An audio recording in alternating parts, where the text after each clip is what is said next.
사랑하는 행복한 교회 성도 여러분, 이 영상을 보시는 하나님 나라의 귀한 자녀 여러분, 오늘은 2022년 3월 1일 화요일입니다. 3월부터 매일 성경이 레위기를 하게 되었습니다. 1장부터 17장까지 3월 말까지 계속됩니다. 오늘은 첫 시간으로서 서론을 함께 나누기를 원합니다. 레위기는 거룩한 여정이라고 이야기를 하는데, 원래 레위기의 뜻은 매뉴얼, 교본이라는 뜻입니다. 교본. 어떻게 살아야 하는지에 대한 길, 이것을 이야기합니다. 하나님의 놀라운 능력으로 출애굽의 역사를 경험했던 이스라엘 백성들에게 가나안 땅에 들어가기 전에 하나님 나라의 삶의 교본 알려주기 위해서 본문을 기록했습니다. 하나님 나라의 백성들은 어떻게 살아야 할까요? 레위기의 주제는 11장 44절부터 45절에 잘 나와 있습니다. 이렇게 기록되어 있는데요. 나는 주 너희의 하나님이다. 그러므로 너희는 몸을 구별하여 바쳐서 거룩한 사람이 되어야 한다. 내가 거룩하니 너희도 거룩하게 되어야 한다. 땅에 기어다니는 어떤 길짐승 때문에 너희가 자신을 부정하게 해서는 안 된다. 나는 너희 하나님이 되려고 너희를 이집트 땅에서 데리고 나온 주다. 내가 거룩하니 너희도 거룩하게 되어야 한다. 이외에도 19장 2절, 20장 26절에 이와 같은 비슷한 이야기들이 기록되어 있습니다. 19장 5절과 6절에도 여호와는 거룩한 분이고 이스라엘은 거룩한 제사장 나라로 부름받았다고 쓰여져 있습니다. 하나님의 백성이 그래서 이 땅에서 살면서 어떻게 거룩하게 살 수 있나, 이런 것을 기록한 책이 레위기입니다. 오늘날 신약의 백성들, 성도들이라고 하죠. 역시 이 땅에서 어떻게 예수 그리스도의 제자로 거룩하게 살 수 있나, 레위기를 통하여 많은 것을 힌트를 얻을 수가 있겠습니다. 베드로 전서 2장 9절에 보면, 그러나 여러분은 택하심을 받은 족속이요 왕같은 제사장들이요 거룩한 민족이요 하나님의 소유가 된 백성입니다. 그래서 여러분을 어둠에서 불러내어 자기의 놀라운 빛 가운데로 인도하신 분의 업적을 여러분이 선포하는 것입니다. 라고 우리가 이 레위기의 말씀이 신약에도 그대로 적용됨을 알 수가 있겠습니다. 오경 안에서 이 레위기의 위치는 어떻게 될까요? 구약의 이 세 번째 책인데요. 모세 오경의 핵심이라고 할 수 있겠습니다. 유대교의 전통 안에서 가장 중요한 책입니다. 일상의 삶의 행동들을 관장하는 책으로 어릴 적부터 가장 먼저 유대인들에게 배우고 읽히도록 하는 책입니다. 그러나 오늘날 우리 현대 이 개신교 성도들에게는 별로 환영을 받지 못하고 있습니다. 왜 그럴까요? 이 레위기 안에는 주제가 일상적 우리의 삶과 좀 많이 다르다라는 것입니다. 현대인들의 삶과요. 또한 두 번째는 제사, 정, 부정, 깨끗함, 더러움에 관련된 일, 또 음식법, 이해하기 힘든 요소가 오늘날 성도들에게 많이 있습니다. 세 번째는 상징적 요소가 많아서 이해하기 힘들다는 것입니다. 그러나 우리가 레위기를 제대로 할 때에 속죄라든지 예배라든지 거룩함이라든지 하나님 나라의 윤리가 이 속에 들어있기 때문에 오늘날에도 다시금 적용할 수 있는 부분들이 많이 있습니다. 신약 성서에서도 40여 차례 정도 레위기를 인용하고 있습니다. 조지 라이트라는 학자는 레위기를 신약의 모판이라고 이야기할 정도였습니다. 레위기의 구조에 대해서 이야기해 보겠습니다. 해리슨이라는 학자에 의하면 2단계 구조로 이야기를 하는데요. 1장부터 17장까지는 하나님께 나아가는 길, 제사장 나라의 길, 이렇게 이야기를 하면서 그 세부적으로는 1장부터 7장까지는 희생제사, 8장부터 10장까지는 제사장의 위임식, 11장부터 16장까지는 정결 규례에 대해서 이야기합니다. 그리고 후반부 17장부터 27장까지는 세상 속에서의 삶, 거룩한 백성이 되는 길에 대해서 이야기하고 있습니다. 그래서 하나님 앞에서의 거룩, 가정에서의 거룩, 사회 속에서 거룩에 대해서 이야기를 합니다. 또한 4단계로 나누시는 분도 있습니다. 첫 번째는 제의적인 차원의 거룩, 1장부터 15장까지인데요. 세부적으로는 성소 1장부터 10장, 제물 1장부터 7장, 제사장 8장부터 10장, 가정에서의 거룩 11장부터 15장, 음식법 11장, 정결법 12장부터 15장, 4단계에서 2단계는 대속죄일에 대해서 16장에서 이야기하고 있습니다.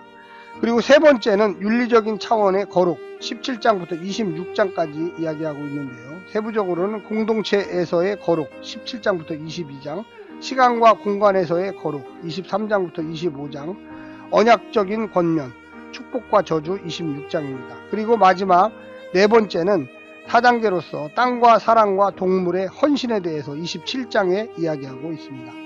그러면 레위기의 내용을 좀 더 자세히 나눠 보겠습니다.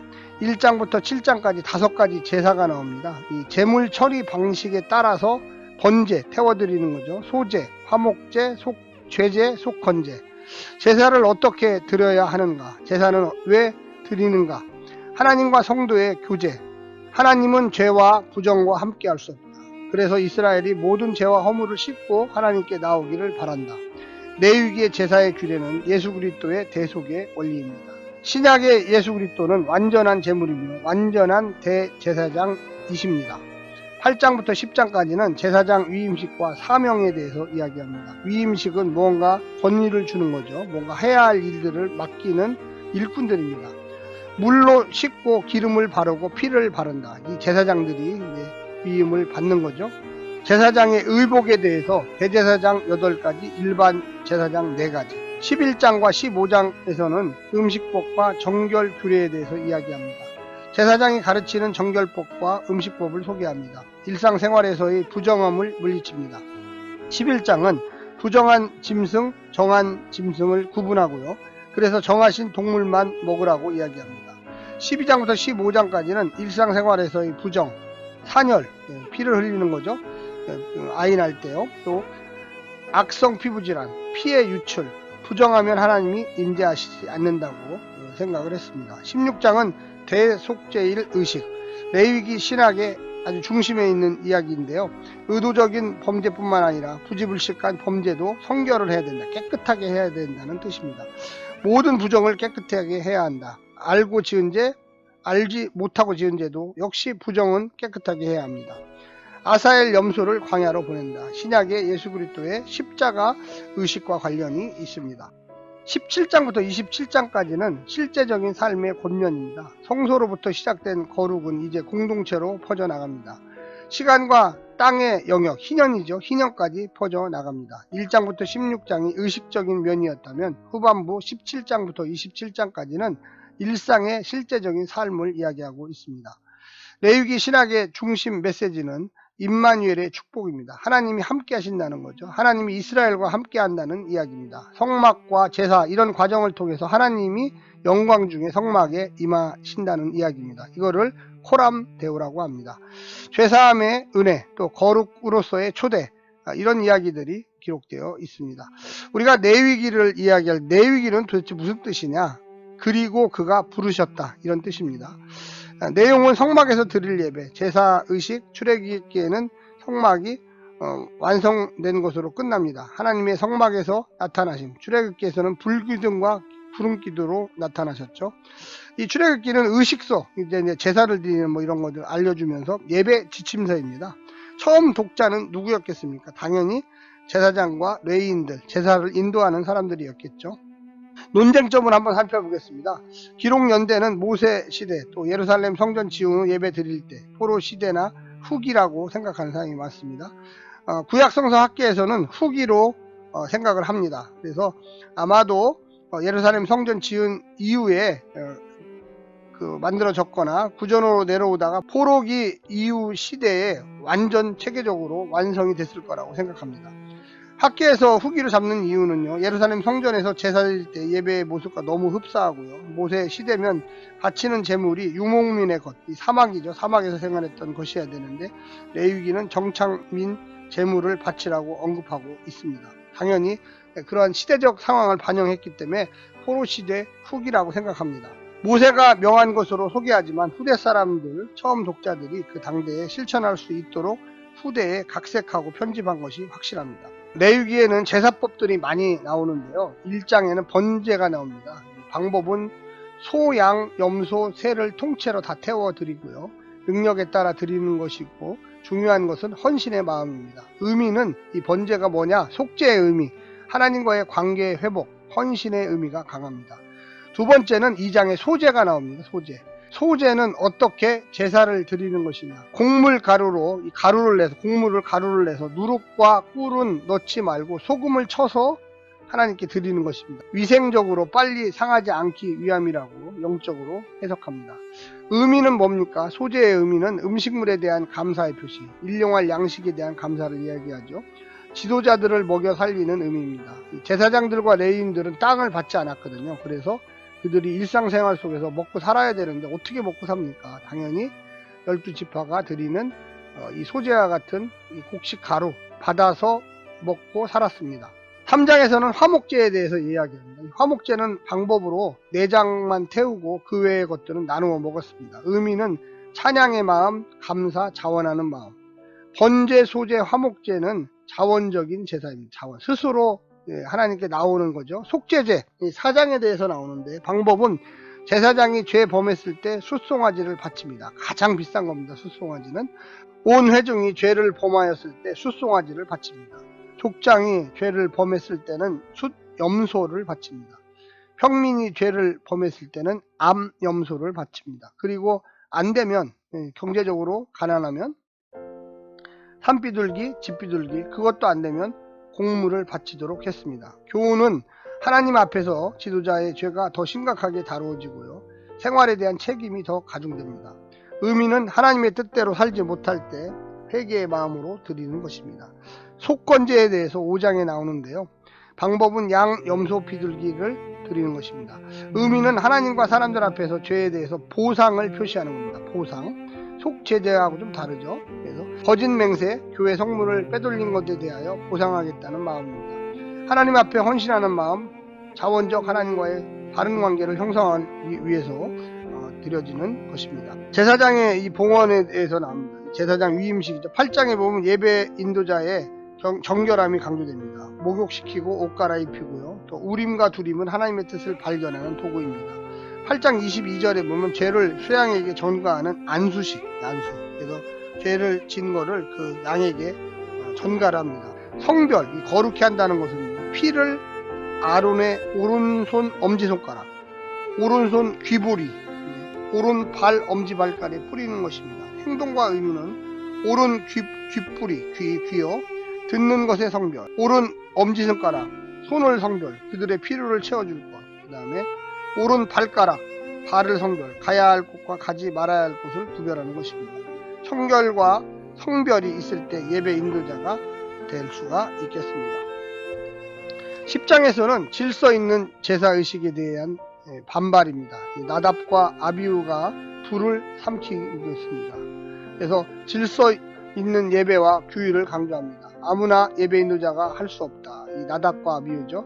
준비된 자, 성별된 자, 사회학적 비평학자들은 이것을 제사장의 투쟁을 암시하는 것으로 10장을 해석합니다. 그리고 11장에서는 정과 부정에 관련된 것, 부정한 동물은 약대, 사반, 토끼, 돼지, 비늘 없는 고기, 어흥, 매, 타조, 까마귀, 부엉이. 정과 부정을 어떻게 나누는지 아직 잘 이해하지 못하고 있습니다. 첫 번째는 이 사막 생활에서의 위생적인 면에 대한 고려가 있었을 것입니다. 아마도 정과 부정, 깨끗함과 더러움을 나누는 이유가 돼지고기를 생것으로 먹으면 선모충병에 걸립니다. 정과 부정을 나눈 이유 두 번째는 이스라엘 백성들의 예배 습관에 준해서 볼 때 이런 것들은 제사에 들어가지 않으므로 금기했습니다. 엘 보알트라고 하는 학자가 아마도 하나님의 창조의 선하심을 기준으로 해서 벗어나는 것들을 금기화시켰을 것입니다. 바다에 있는 것 중 비늘이 없는 것은 뭔가 부족한 것이고 날아다니는 것 중에 사나운 것은 선한 것에 벗어나는 것이므로 아마 금지했을 것입니다. 초대교회 또 개신교도 역시 먹는 것도 훈련을 받아야 됩니다. 12장에는 여인의 부정함, 남자 출산 후에는 7일간 부정하고요. 33일이 지나야 피가 깨끗해집니다. 여자 출산 후 24일간 부정하고 66일이 지나야 피가 깨끗해집니다. 남자와 여자를 구분하는 이유는 그 당시 사회의 성적 차별을 보여주는 것입니다. 그러나 오랜 경험에 의한 것도 고려해야만 할 것입니다. 세 번째는 종교적인 격리를 강조합니다. 연약하기 때문에 보호하려는 의미가 있는 것이죠. 13장과 14장에는 문둥병에 대해서 이야기합니다. 문둥병의 유무 구별은 제사장이 판단하고요. 훈련받은 사제들이 의료적 진료까지 고대 사회에는 행했습니다. 의료적 판단 지식도 많이 쌓아야 합니다. 단순히 예배 인도자뿐만 아니라 정결, 깨끗함에도 힘써야 하고 전반적인 일들에 관심을 기울이고 전인적인 도움을 줄 수 있는 목회자가 되어야 합니다. 그래서 목회자는 항상 공부해야 돼요. 시대에 따라서 일반 상식, 의학, 철학, 사회학, 심리학 이런 것을 그 시대에 맞게 목회자가 단지 설교만 하는 게 목회자가 아닙니다. 15장에는 유출병, 격리기 중 아마도 생리, 여성들의 생리 현상에 대해서 이야기하는 것 같습니다. 12장부터 15장까지는 그 사회가 동결한 공동체가 되는데 필요한 규율입니다. 이것이 제사장이 담당해야 할 일이었죠. 1장부터 7장까지는 제사를 잘 드리는 것에 관심이 있었고요. 11장부터 15장까지는 정결한 사회에 대해서 관심이 있었습니다. 한마디로 하나님께만 정결한 게 아니라 공동체 전체가 정결을 필요로 했습니다. 그래서 16장에는 속죄일에 대해서 이야기합니다. 염소 잡아서 한 마리는 바치고 한 마리는 아사엘로 내보냈습니다. 사막으로 보낸 거죠. 하나의 살려주는 거예요. 악의 엄습에 대하여 미리 막아주는 의미였습니다.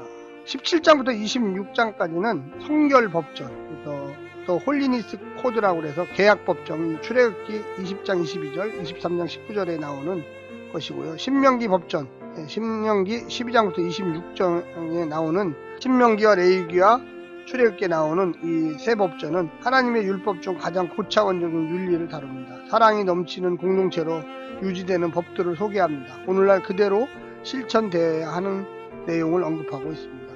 17장에는 피를 삼가라, 생명의 존엄성을 인정하는 것이고요. 18장부터 20장까지는 성적 범죄를 멀리하라, 특별히 근친상간을 경고하고요.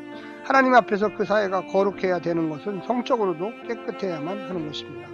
19장에는 특별히 차별 대우하지 말라, 이 가난한 자, 이방인, 여행자들에 대하여 나누어주고 베풀어주는 사회가 되라는 것입니다. 여유 있는 사회가 되라는 것이죠. 이런 원리가 현재화되어 시행되면 아마도 더 좋은 우리 한국 사회가 되지 않을까 생각합니다. 이웃과의 관계에 대해서 품꾼의 싹을 미루지 말라, 하나님을 경외하라, 나는 여호와니라는 표현을 한 이유, 하나님이 그들을 만드셨기 때문입니다. 레위기의 성결법전은 후대에 나타나는 윤리적인 내용들이 나타나 있습니다. 로마서 13장과 맥을 같이 하는 윤리법들이 나타납니다. 예언자들의 메시지와 맥을 같이 하는 내용들이 많이 있습니다. 아이를 제물로 바치지 말라 20장, 희년 25년, 모든 것을 자유케 하는 50년마다 모든 토지와 또 노예계약과 이런 것들을 원래 위치로 되돌려 놓으라는 것입니다. 그러나 안타깝게도 이스라엘에서 한 번도 시행된 적이 없어요. 이게 바로 사회가 썩어져가는 원인입니다. 교훈은 온 이스라엘과 자연 만물에게 하나님 앞에서 자유를 제공하는 것입니다. 레위기 해석하는 이 방법에 대해서 좀 이야기를 하면, 지나치게 상징화하지 말라, 영적 의미로 해석하지 말고 평범하게 율법에서 나타내는 교훈만을 설교했으면 좋겠습니다. 지나친 문자주의도 피해야 됩니다. 세 번째는 레위기의 기본적 거룩함의 원리를 뽑아내는데 주력해야 됩니다. 제사제도의 중요성은 제사를 주고받는 거래로 생각하지 않는다. 의도적으로 죄짓고 죄에서 벗어나는 신비한 능력으로도 생각하지 않는다. 하나님께서는 행동과 동기, 거룩하신 하나님 앞에 자신들도 거룩하게 되겠다는 것을 보신다고 간주합니다.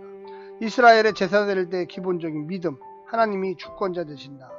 그분의 것을 조금 돌려드리면서 헌신을 표시한다. 하나님과 교제가 회복된다는 믿음, 계약관계의 회복, 하나님의 축복을 다시 한번 새롭게 해주신다는 믿음이 들어 있습니다. 우리가 오늘 본문 레위기를 보면서 속죄제와 속건제의 차이를 좀 말씀드리겠습니다. 속죄제를 드리는 경우는 속죄예요. 신 오퍼링입니다. 부지 중에 혹은 실수로 지은 죄를 용서받기 위해서 드리는 제사입니다. 제물은 속죄제의 제물은 범죄자의 사회적인 위치에 따라 다르게 나타납니다. 제사장은 흠없는 숫송아지, 온 회중은 숫송아지, 족장은 흠없는 순염소, 평민은 흠없는 암염소를 드렸습니다. 가난한 자는 산비둘기나 집비둘기로 드릴 수 있었고요. 더 가난한 자는 고운 가루, 에바 10분의 1을 제물로 드릴 수 있었습니다. 속죄제와 속건제의 차이는요, 속죄제는 속건제와는 달리 범죄한 일을 배상할 수 없는 죄를 용서받기 위해 드리는 제사입니다. 한마디로 돈으로 또 물건으로 변상이 안 되는 것, 속죄제. 속건제는 물건으로 변상하거나 돈으로 변상할 수 있을 때 속건제를 드립니다. 예를 들면은 부정한 들짐승의 죽은 시체를 만졌을 때, 혹은 무심 중에 악을 행할 것을 맹세했을 경우는 속죄제를 드립니다. 속건제를 드리는 경우는 하나님과 사람에게 부지 중에 혹은 실수하여 범죄한 죄를 용서받기 위해 드리는 제사를 속건제라고 합니다. 그래서 guilty offering이라고 영어로는 이야기하고요. 속건제는 속죄제와 달리 하나님께 속한 것이나 동료 사람에게 속한 것과 관련하여 죄를 범하였을 때 드리는 제사입니다. 예를 들면 거짓 맹세하여 물건을 취했을 때, 해방되지 않은 여인과 음행을 했을 때, 여호와의 성물에 대하여 죄를 범했을 때, 이거는 돈이라든지 아니면 물건으로 다시금 제물을 드리는 것입니다. 레위기 본문과 다시 만나겠습니다. 감사합니다.